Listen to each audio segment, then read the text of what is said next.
भाषा सीखने के लिए बच्चा बनना पड़ता है। बिना बच्चा बने कोई भाषा नहीं सीख सकता।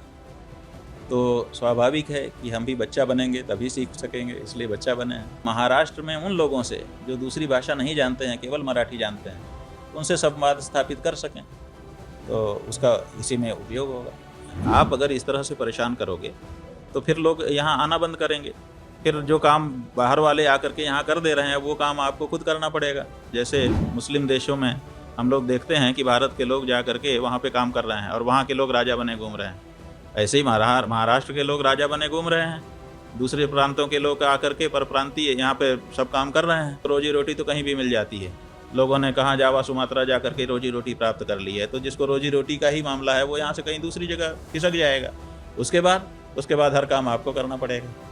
तो ये भी तो विचार करने की ज़रूरत है।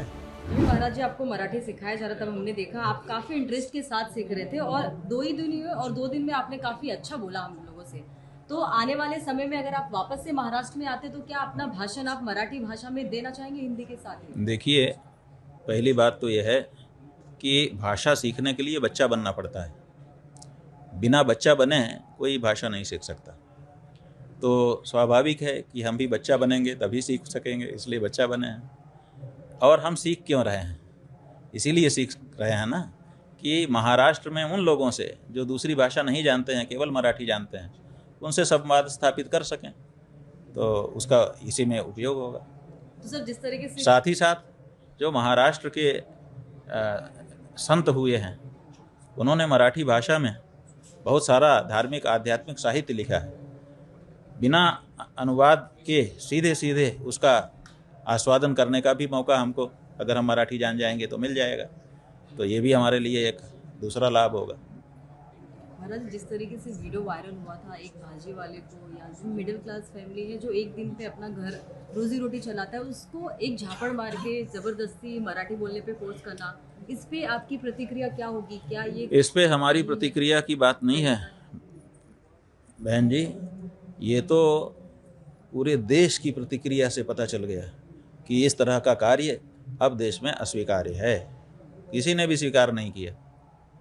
उनकी पार्टी के जो कार्यकर्ता थे उन्होंने भले बातें कही, लेकिन कोई पार्टी का बड़ा नेता भी निकल करके नहीं आया जिसने समर्थन में वक्तव्य दिया हो। आप देख लीजिए, या तो जो मुख्य नेता है उसने कहा, राज ठाकरे ने कहा, और या तो कार्यकर्ता ने कहा। जो बीच के नेता हैं वो क्यों चुप हैं?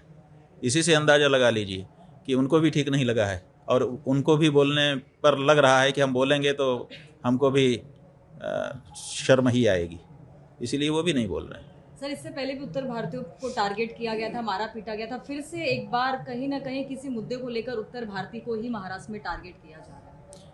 हाँ ठीक है, वो मराठी अस्मिता जगा करके मराठियों का वोट लेना है, क्योंकि उत्तर भारत के लोग यहाँ काम तो कर रहे हैं, यहाँ की प्रगति में योगदान तो कर रहे हैं, लेकिन उनमें से आधे से ज़्यादा वोटर नहीं हैं, और जो वोटर हो चुके हैं यहाँ पर रह करके अमुक पार्टी को उनका वोट मिल नहीं रहा है, ऐसा वो मान रहे हैं, इसलिए उसकी परवाह नहीं कर रहे हैं। लेकिन आप अगर इस तरह से परेशान करोगे तो फिर लोग यहाँ आना बंद करेंगे। फिर जो काम बाहर वाले आकर के यहाँ कर दे रहे हैं वो काम आपको खुद करना पड़ेगा। आज तो आप राजा बने हो। जैसे मुस्लिम देशों में हम लोग देखते हैं कि भारत के लोग जा करके वहाँ पे काम कर रहे हैं और वहाँ के लोग राजा बने घूम रहे हैं। ऐसे ही महाराष्ट्र के लोग राजा बने घूम रहे हैं। दूसरे प्रांतों के लोग आकर के परप्रांतीय यहाँ पे सब काम कर रहे हैं। तो अगर आप उनको भगाना शुरू करोगे तो देखो, रोजी रोटी तो कहीं भी मिल जाती है। लोगों ने कहाँ जावा सुमात्रा जा करके रोजी रोटी प्राप्त कर ली है, तो जिसको रोजी रोटी का ही मामला है वो यहाँ से कहीं दूसरी जगह खिसक जाएगा। उसके बाद हर काम आपको करना पड़ेगा। तो ये भी तो विचार करने की ज़रूरत है। महाराज जी, आपने उनको यहाँ क्यों बसाया है? मराठी बोलने के लिए बसाया है कि अपना काम करवाने के लिए बसाया है? अपना काम करवाने के लिए बसाया है तो कर रहे हैं। अब मराठी बोलने के क्यों अनिवार्य कर रहे हो आप?